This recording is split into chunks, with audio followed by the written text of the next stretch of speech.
आगे के एपिसोड 27 में हमने देखा था मैस का एक जोरदार पंच खाने के बाद मार्गारेट मैक्रॉन ने अपना सेकेंड स्पेल को मैस के खिलाफ यूज़ कर लिया था, जो कि था साउंड सेकेंड डेथ गॉन्ग, जिससे कि एक बहुत ही बड़ा घंटा स्टेडियम के बीचों बीच आ जाता है, जिसके नीचे ही मैस खड़ा था।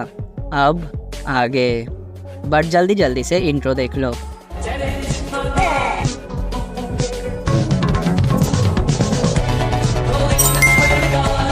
स्टोरी के स्टार्टिंग में हमें दिखता है मैक्रॉन का उस बड़े से घंटे के नीचे मैस खड़ा हुआ था। अब मैक्रॉन मैस से कहता है अगर कोई भी इसका साउंड बिना किसी इक्विपमेंट लगाए सुन लेता है तो उसका खेल तो ख़त्म हो जाता है, इसीलिए इसे डेथ नेल भी कहा जाता है। और साथ ही साथ इस बेल का साउंड 1 मिनट के अंदर पूरे 2 किलोमीटर के एरिया को कवर कर लेता है और इसे रोकने का तुम्हारे पास सिर्फ एक ही रास्ता है और वो है मेरा जादू का झड़ी।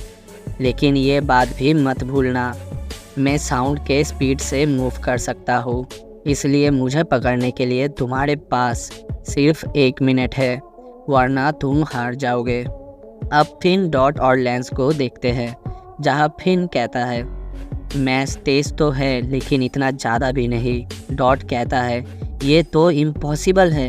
लेंस कहता है मैस तो सिर्फ इस एरिना में ही रह सकता है क्योंकि उसका ओपोनेंट उसे फील कर सकता है।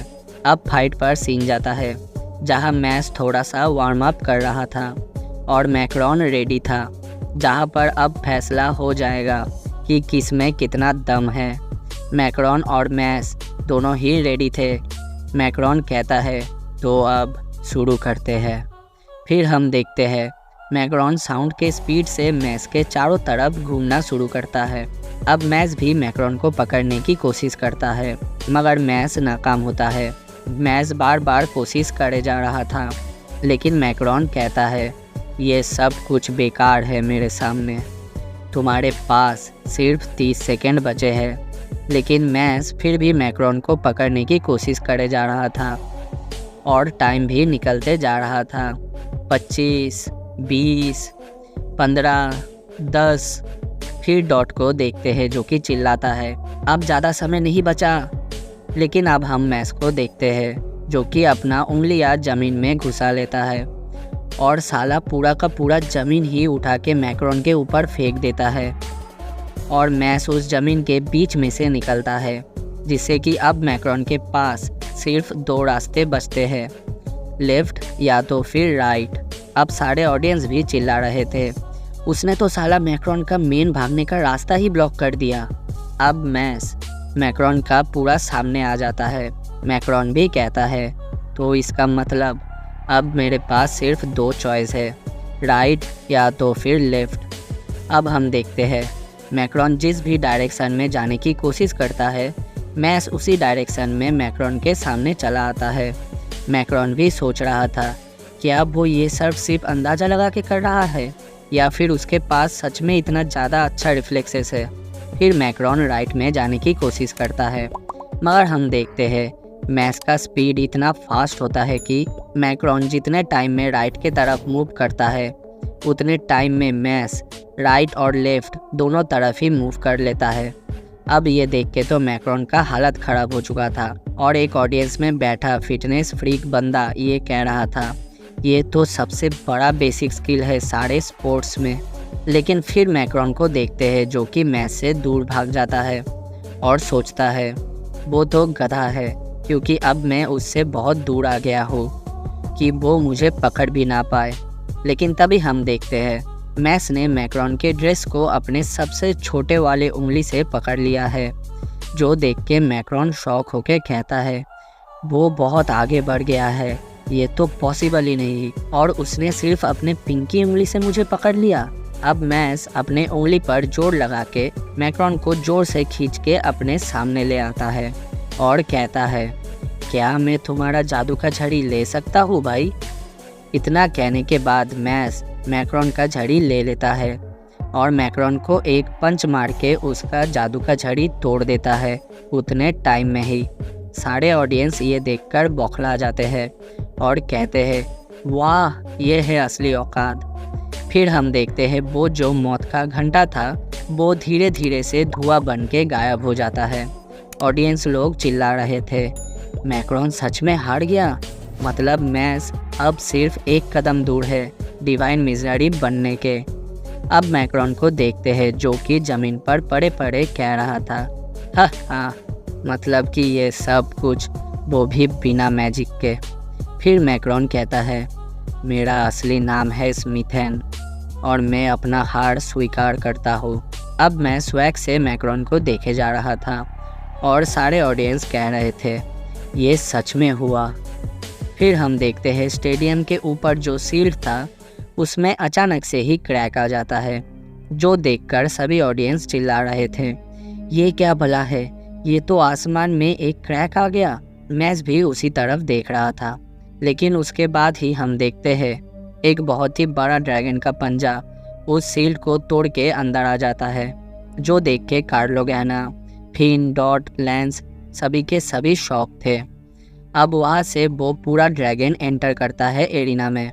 उसके बाद हम देखते हैं उस ड्रैगन पर इनोसेंट जीरो आ रहे थे और इनोसेंट जीरो आके कहते हैं, आप सभी को शुभकामनाएं। उसके बाद ही इनोसेंट जीरो अपना थोड़ा सा मैजिक परफॉर्म करते हैं, जिससे कि टाइम पूरा का पूरा रुक जाता है और साथ ही साथ सभी जिंदा चीज़ भी। अब इनोसेंट जीरो मैस के तरफ बढ़ते हुए कहते हैं, मेरा नज़र तुम्हारे ऊपर ही था, मैस बर्नेंडेड। अब इनोसेंट जीरो मैस के गालों पर अपना हाथ दे के कहते हैं, तुम बहुत ही सुंदर हो, मैंने कभी नहीं सोचा था कि मैं तुम्हें जिंदा खोज पाऊँगा और मुझे बहुत दुख हुआ था जब मैंने सोचा था कि मैं तुम्हें शायद खो दूँगा, मेरे प्यारे बेटे। अब अगर मैं तुम्हें एब्जॉर्ब कर लूँगा तो मैं पूरा हो जाऊँगा, तो फिर चले। तभी इनोसेंट जीरो को पीछे से आवाज़ आता है, रुक जाओ। फिर प्रोफेसर को देखते हैं जो कि कहते हैं, मैं इतने आसानी से उसे तुम्हारे हाथों में नहीं दे सकता इनोसेंट जीरो। तभी हम इनोसेंट जीरो के 4 चमचों को देखते हैं, जिसमें से एक बंदा कहता है, ये बुढ़ा भी डार्क मैजिक का यूज़ कर सकता है और टाइम को भी स्टॉप कर सकता है, लेकिन हम इसके लिए पहले से तैयार थे प्रोफेसर जी। तभी हम देखते हैं उस बंदे का बात ख़त्म होते होते प्रोफेसर ने एक बड़ा सा कुल्हाड़ी लेकर उस बंदे को बीच में से काट दिया है।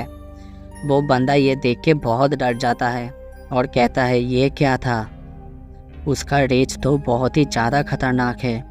अब प्रोफेसर को देखते हैं जो कि हंसते हैं, हो हो, क्या इतने से तुम डर गए।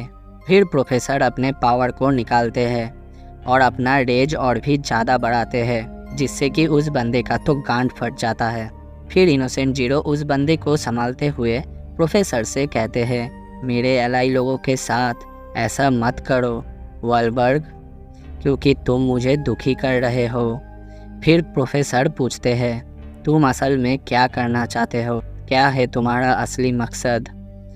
इनोसेंट जीरो कहता है, मेरा मकसद, मैं सिर्फ चाहता हूँ एक परफेक्ट इंसान बनना जो कभी नहीं मरेगा, हर समय सुंदर दिखेगा और बहुत ही पावरफुल भी होगा, ये सब मुझे चाहिए। प्रोफेसर कहते हैं, बेकार का इच्छा। इनोसेंट जीरो कहते हैं, तो तुम क्या सारे इंसानों का जान सेक्रीफाइस करना चाहते हो क्या। फिर प्रोफेसर कहते हैं, जादुई शक्तियाँ चुराना और लोगों को मारना पाप है। इनोसेंट जीरो कहते हैं, इसमें तुम्हें क्या प्रॉब्लम है, मुझे समझ में नहीं आता तुम्हारा बात वालबर्ग, और मेरा परिवार मेरे साथ है, और हाँ, मैस बर्नेंडेड भी इनसे कोई अलग नहीं, वो भी सिर्फ मेरे लिए ही जिंदा है, वो सिर्फ मेरा है और इसीलिए मैं उसे घर लेके जा रहा हूँ। अब प्रोफेसर हंसते हैं, हो। फिर प्रोफेसर अपने पावर को रिलीज़ करते हुए कहते हैं, तो फिर हम दोनों का रास्ता अलग अलग है, क्योंकि मैस बर्नेंडेड एक दिन इस दुनिया का आखिरी आशा बन के दिखाएगा, और अगर तुम उसे फिर भी लेके जाना चाहते हो तो सबसे पहले तुम्हें मेरा सामना करना होगा। फिर प्रोफेसर अपने 3 लाइन को अनलॉक करते हैं।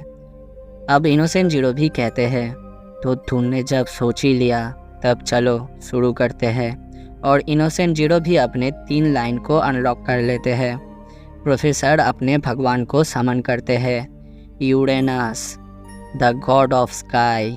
और इनोसेंट जीरो भी अपने भगवान को समन करते हैं, Kronos the god of time. और वीडियो ख़त्म। आज के वीडियो में बस इतना ही। नेक्स्ट एपिसोड बहुत ही हार्ड होने वाला है क्योंकि अब इनोसेंट जीरो आर्क शुरू होगा। आई नो भाई, आप लोग अभी तक शायद मैस का फाइट देख के सोच रहे होंगे कि ये बंदा शायद उतना भी पावरफुल नहीं होगा, मगर भाई इनोसेंट जीरो आर्क ख़त्म होते होते आप सभी लोग बौखला जाओगे। लेकिन टेंशन मत लो, मैं इस पूरा मांगा को ख़त्म करूँगा। रोज़ वीडियो आ जाएगा सेम टाइम पर। और अगर ये वीडियो पसंद आता है तो एक लाइक करके चैनल को सब्सक्राइब करके बेल नोटिफिकेशन को भी ऑल पर सेट कर देना ताकि मेरी कोई भी आने वाली वीडियो आप लोग